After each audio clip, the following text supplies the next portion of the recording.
In the future, do you think everyone is going to be chipped? I think it will be voluntary, but I am certainly convinced that millions of people will find it very, very valuable to have a smart device under their skin. Human microchipping may be our future, but in Sweden, it's already reality.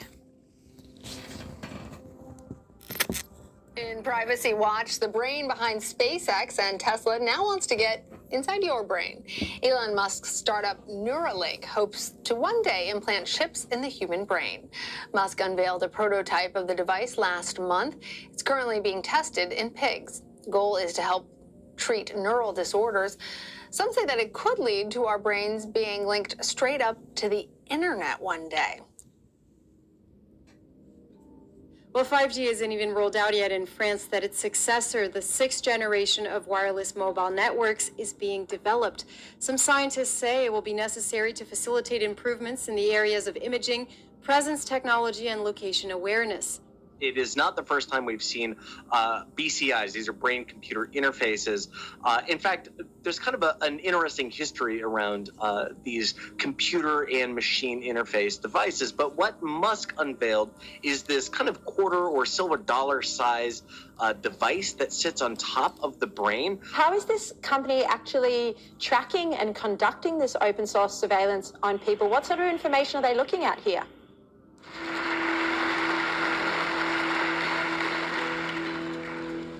Our war on terror begins with Al-Qaeda, but it does not end there. It will not end until every terrorist group of global reach has been found, stopped, and defeated. Using the war on terror as an excuse, the US initiated wars in Afghanistan and then Iraq, leading to serious consequences on the lives and livelihoods of the people of these countries. At least 37 million people have been displaced as a direct result of the wars fought by the United States since September 11, 2001. Although the US's war on terror took on its most aggressive forms in the foreign interventions of Iraq and Afghanistan, it also had significant, long-lasting impacts on US domestic policies.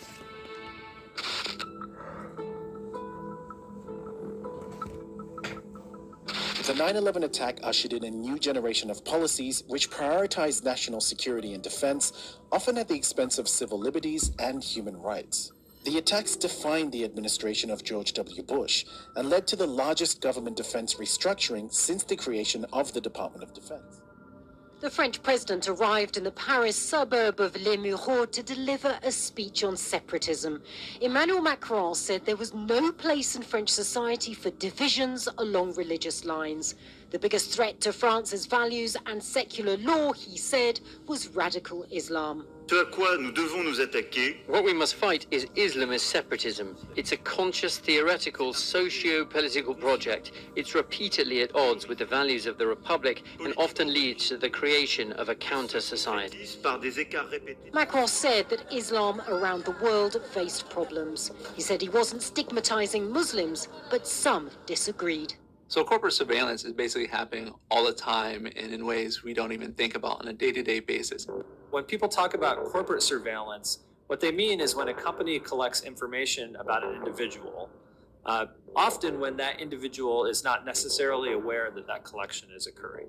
I mean, every time you browse the internet, every time you use an app on your phone, even driving your car or just being out in public, oftentimes corporate surveillance is occurring. Social media companies like Google and Facebook and Twitter collect a lot of information, but they're not doing it to sell to third parties. They're mainly collecting this information to give content to other users, but just as importantly, they're using it to create profiles of individuals to advertise towards.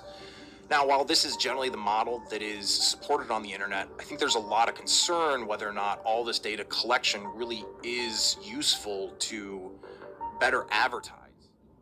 Now, first, for our viewers, what is 6G and how is it different from 5G? All right. So, first of all, I think I'd like to clarify that 6G as a technology does not exist today, right? It's more like an aspiration, vision for researchers that we are putting forward. as operators roll out 5G around the world, we're starting to think about what 6G will look like. And we can imagine and think that 6G technology will be deployed 8 to 10 years from today, right? So going back to your original question, what is 6G? And now it's different from 5G. 6G will be a connection of technology that will enable a hyper-connected future, right? A future where people are connected with faster links, but people are also connected with the physical environment where they operate, and with the cyber environment where our data resides, right? A number of devices, 500 billion devices, are foreseen to be connected by 2028. This will include anything from cars to drones, robots, construction machinery, factory equipment, medical devices. All these devices will generate massive amounts of data, much more than possible today, to enable this close, responsive, and fast interaction with humans. So why is linking up our brains to computers something that Elon Musk is interested in? Musk does say that this device in the future could allow people to restore limb function, cure blindness, but then also even download their memories to robots. What kind of data does Neuralink have to actually back up these claims, or are they just really the dreams of somebody who is interested in the future and sees possibility around every corner? These are the dreams of somebody who sees possibility in the future and dreams about a lot of big things. Look, if you'd like to learn more about what's called artificial superintelligence, I have a great book for you. It's called Superintelligence, written by Oxford scientist Nick Bostrom, where he talks about the practicality of kind of what Musk is seeking here. What Musk demonstrated was an implant running in a pig. He actually showed 3 different pigs, one that had the implant removed, he said safely, one that never had it, and one that currently had it. And he showed that this was indeed possible to monitor some of the brain activities. Imagine being able to unlock doors or a car with just a wave of your hand. Well, that's exactly what one Utah man can do thanks to some tech underneath his skin. My, that is really going the distance. Ben Workman is one of a few people around the world who are turning to cybernetic implants. Simply speaking, they're different kinds of computer chips that let you do different things.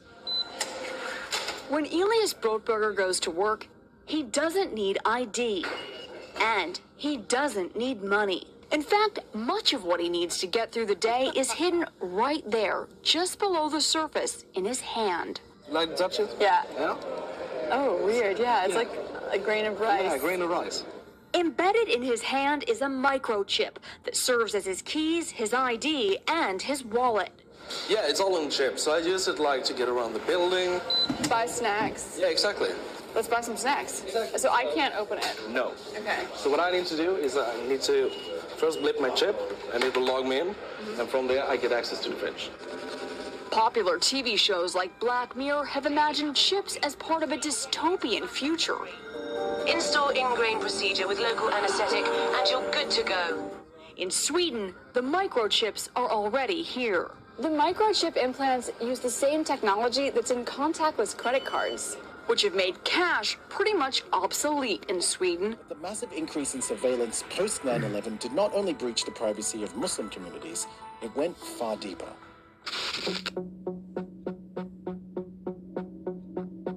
The US intelligence state bloomed in the wake of 9/11.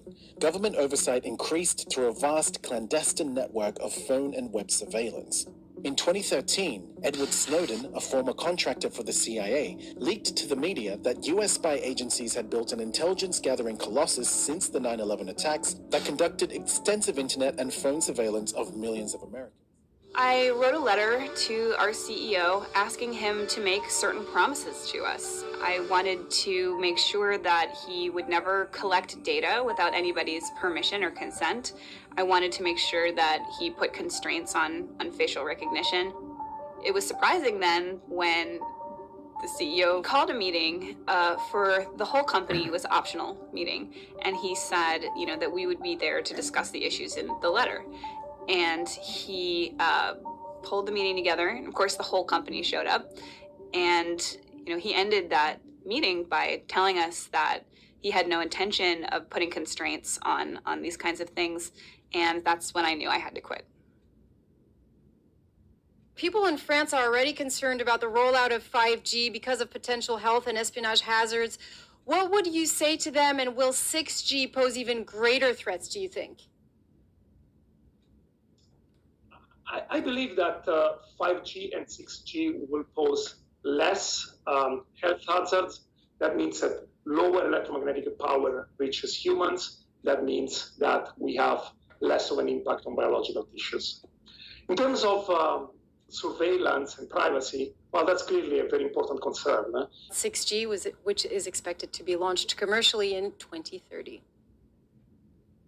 At this tech fair, a chipping event for those on the cutting edge, merging their hands with this new technology. I thought it would be fun, right?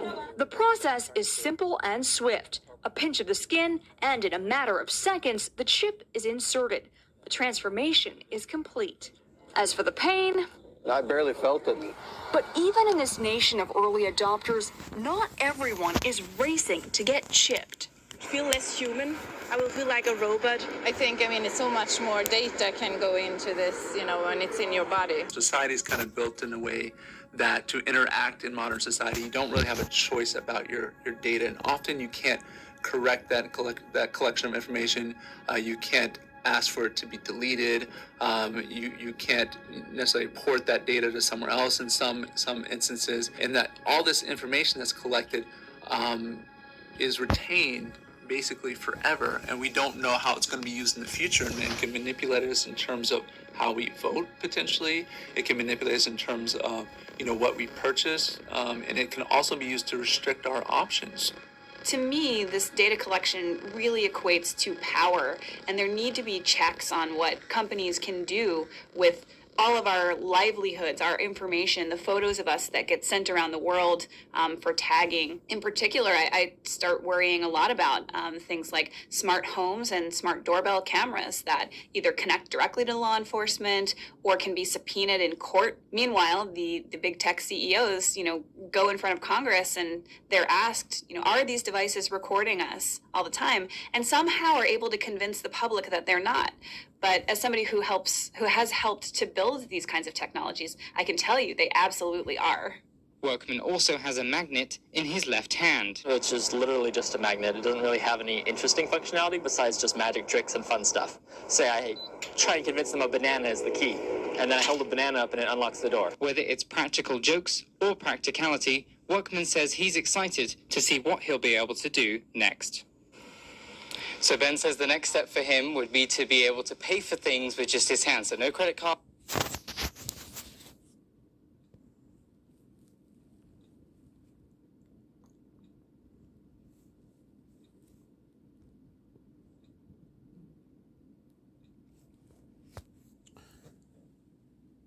The RFID microchip is the mark of the beast. The RFID microchip is the mark of the beast. I'd like to start off by giving all praises to Yahweh, Bahashem, Yahweh Shai, Bahashem or Kakradash. Double honors to the elders and apostles of Great Millstone, of whom I learn this truth. Salutations to my brothers at COZ, to whom I labor with. Shalom to the brothers on the highway and hedges, risking their lives now more than ever. And to the brothers who are not on the highway and hedges, but still believe upon this truth, Shalom. And to the Akwaf, who are serving the Most High in truth, righteousness, and sincerity. And to the confusion of faith scattered abroad, to you I say Shalom. This lesson is entitled, The RFID Microchip is the Mark of the Beast. And the beast system is his laws, legislation, surveillance, and things to that effect. That is the beast system. And this system will be implemented worldwide. Okay? It will be implemented worldwide. And this beast system infrastructure is already in place. All right? It's already in place. It's here. All right? This is no longer something of the future, okay? We are living in those times, all right? So I'm going to start off in the book of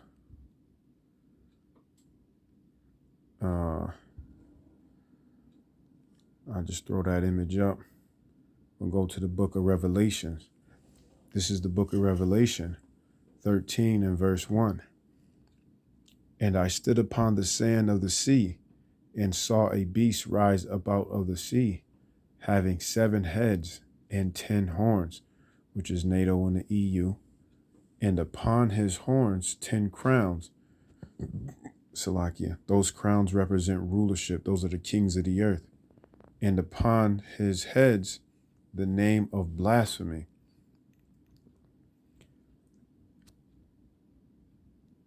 All right, I'm going to jump down to verse 4. And they worshiped the dragon and gave power unto the beast, and they worshiped the beast, saying, Who is like unto the beast? Who is able to make war with him? All right. How do you worship this beast? By going along with his laws, his statutes, his philosophies, his ways of life. All right. By submitting to its way of life and by submitting to its decrees and ultimately taking that chip. Okay.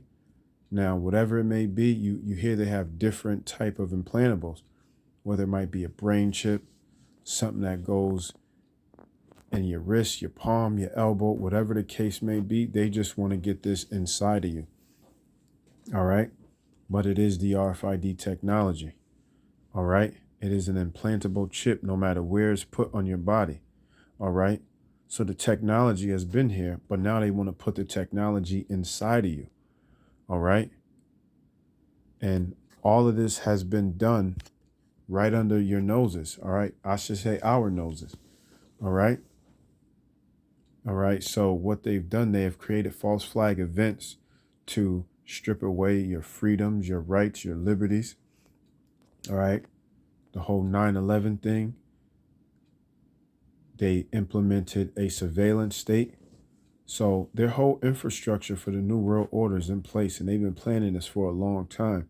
And they're getting ready to execute their plans. They're getting ready to make good on what they plan on doing, all right? They're getting ready to make good on their word, all right?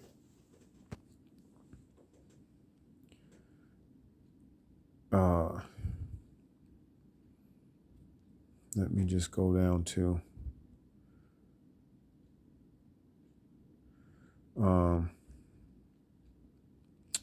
verse 15. And he had power to give life unto the image of the beast, that the image of the beast should both speak and cause that as many would not worship the image of the beast should be killed. All right. And he causeth all, both small and great, rich and poor, free and bond, to receive a mark in their right hand or in their foreheads. All right. And it don't matter where you take this mark, whether it's in your left hand, whether it's in the back of your head, your neck, your leg, your toe, wherever this mark is at. All right. Do not take the chip. Do not put this implantable in your body. All right. Do not take it. I repeat, do not take it. All right. Verse 17, and that no man might buy or sell save he that had the mark or the name of the beast or the number of his name. All right.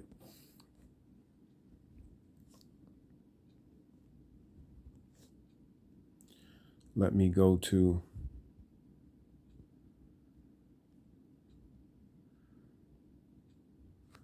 the book of 1 Thessalonians 5 verse 1. But of the times and seasons, brethren, ye have no need that I write unto you. Right. Because for the brothers and sisters in this truth, you already know what's going on. All right. But this is constant edification going on. All right. For you yourselves know perfectly that the day of the Lord so cometh as a thief in the night. Right. That's why the scriptures tell you to watch, therefore, blessed is he that keepeth his garment. All right. Roughly paraphrasing. For when they shall say peace and safety, then sudden destruction cometh upon them as travail upon a woman with child, and they shall not escape. But ye, brethren, are not in darkness, that day shall overtake you as a thief. Ye are the children of light and the children of the day. We are not of the night nor of darkness. Right? Because we know we have the knowledge of these scriptures. We have the truth. We know exactly what's going on. So we don't walk in darkness. All right. We don't walk as children of darkness. All right. It says, therefore, let us not sleep as do others, but let us watch and be sober. Right. And what are we what are we watching? We are watching these events play out and unfold in the earth. All right. And to be sober, all right, is to not be ensnared by the ways of this world, not to be overtaken by just your daily goings and your dealings of life. All right. So it says, therefore, let us not sleep as do others. So the other people of this world, they're not worried about, they don't see these things coming. They think this is a whole nother lifetime to come. But no, the end is here. All right. The end is here. For they that sleep sleep in the night, and they that be drunken in the night. Right. And the nighttime night is synonymous with darkness, with a lack of understanding. All right. But let us who are of the day be sober, putting on the breastplate of faith and love, and for an helmet the hope of salvation. Right. The hope of salvation, man, that we be delivered from all of these different things that have come, and ultimately that the Lord keeps us from the hour of temptation. All right. He keeps us from taking that chip. All right. Always throw out prayers that the Lord gives you the strength to endure these things. All right. Especially the hour of temptation, because that is the ultimate trial and test of your faith. All right. Because the mark of the beast ultimately says that you don't belong to the Lord. All right. You belong to this devil and his system. All right. And the Lord doesn't want anybody that's going to take that. All right. He wants faithful soldiers. All right.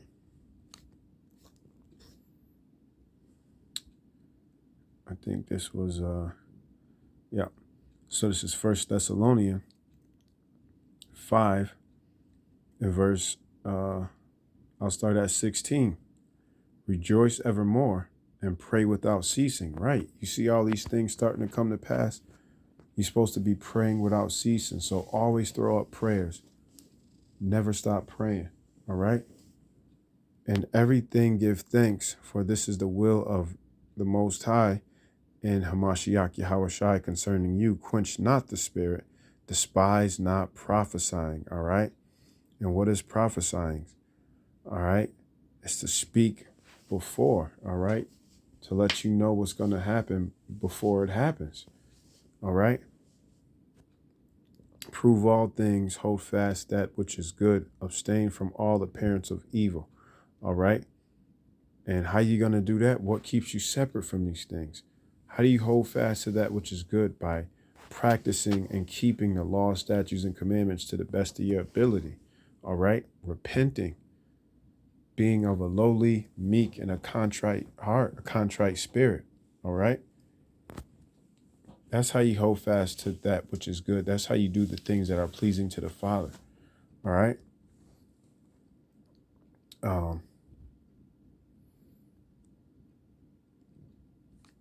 So there's more. I can get more on that, but this is going to go into something else. Let me jump here. This will be the last scripture. All right. This is Luke 21, and I'll start at verse 34. 36 is my point, but I'm going to start at 34. All right. And it says, and take heed to yourselves, lest at any time your hearts be overcharged with surfeiting and drunkenness and cares of this life, and so that the day come upon you unawares. Right.